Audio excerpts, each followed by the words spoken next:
this piece is made entirely out, with the exception of the base, made entirely out of stock steel rods.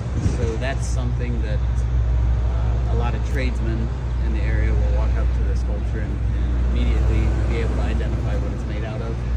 So I start with, by stock, meaning it's brand new metal.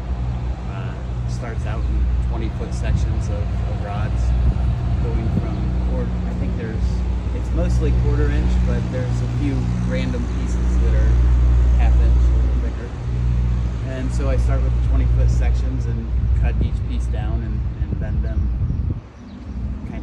to a serpentine curve, and then start building the form. So what happens is it's kind of a layered process. You start from the ground up, start from the middle, and build the form from the ground up and middle out.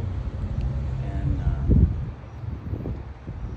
from there, once one layer gets done, I'll kind of go through a grinding process. That's something really important with public art that differs from art that can be seen in galleries. In the gallery, you often see signs that say, "Don't touch the art. Don't take pictures of the art. In fact, don't even look at it."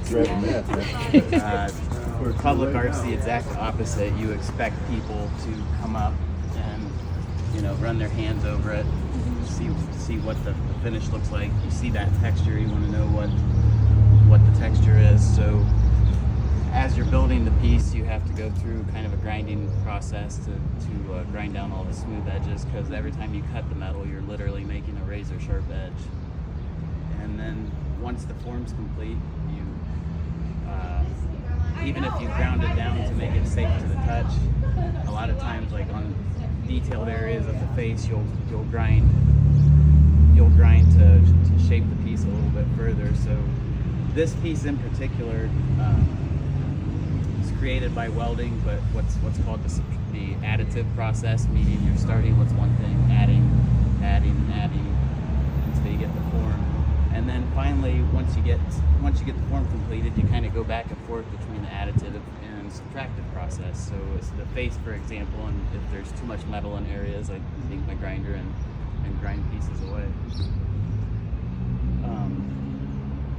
As far as what inspired the piece, public art is the main kind of what my body of work is centered around. So most of my sculptures are figurative, meaning of the kind of interpretations of the human form. So that's my reasoning behind that is so that someone can instantly recognize what the piece is without having to think too hard. A lot of non-objective sculptures that are out and about. There's sometimes the first thing people say is, "What is it? What for?" And when it's a figurative piece of work, that question just gets eliminated, and so it allows the viewer to instantly identify the form, and then from there they're left to kind of develop their own interpretation of what the piece is, to what it means to them. This piece, for example, was inspired from the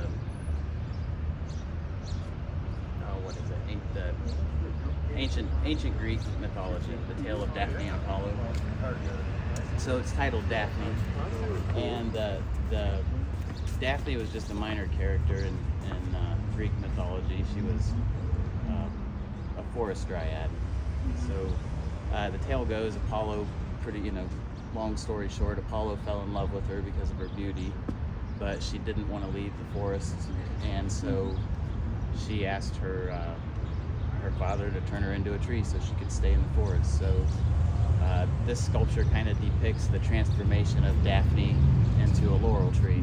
And so across the top of her head, you'll see a crown of purple flowers, and that's kind of symbolic of the purple flowers. So that was another reason behind using the material that was used, was by using nothing but lines. It's almost like a gesture drawing. So the lines kind of create movement starting from the ground up, and she almost looks like she's kind of twisting and transforming into a tree.